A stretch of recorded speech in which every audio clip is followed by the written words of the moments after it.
Hello everybody, I hope you're all doing well. Today we have a kit from ORLIK. Now this is the Gloster G40 Pioneer. As you can see, this kit is from 2005. And in there you have what the history of it, dimensions, and instructions. I love how it gives the detail for building the engine, how you assemble the main fuselage, the wing detail, the engine again. This requires doing everything in detail and making it almost as a display. Beautiful, extremely beautiful.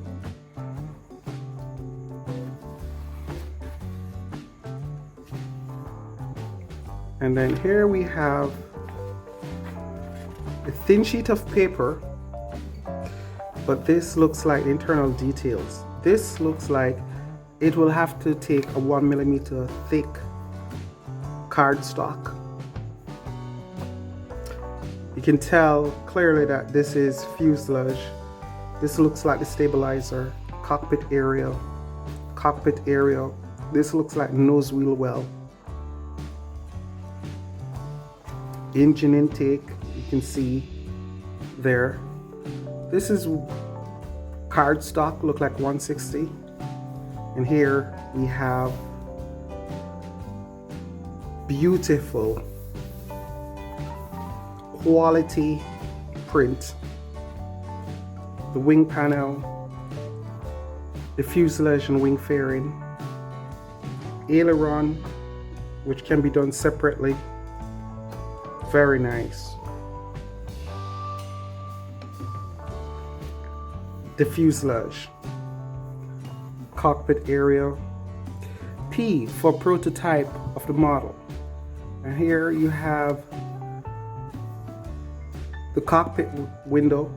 Here now, the cockpit glass can be done separately, and we shall do this, form it out of plastic. Stabilizer,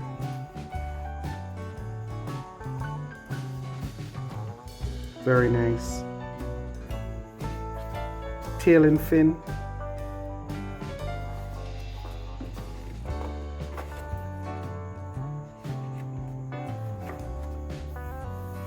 and this is to be glued on again to 1mm thick cutout to form the wings, starboard and port wings. So this is actually a poster. Lovely. Lovely. I like that. Quite like it. And of course, an overall view of what this aircraft looked like. This would look nice with the Meteor as a collection. That would look great. So that's a kit. And of course, other kits displayed. The Defiant, I have this one. I reduced it to 172 and recolored it. So that's it. So my friends, the Gloster G40 Pioneer, looking forward to building this. Should be an excellent kit. So until then, my friends, take care, walk good, relax, and above all, one love.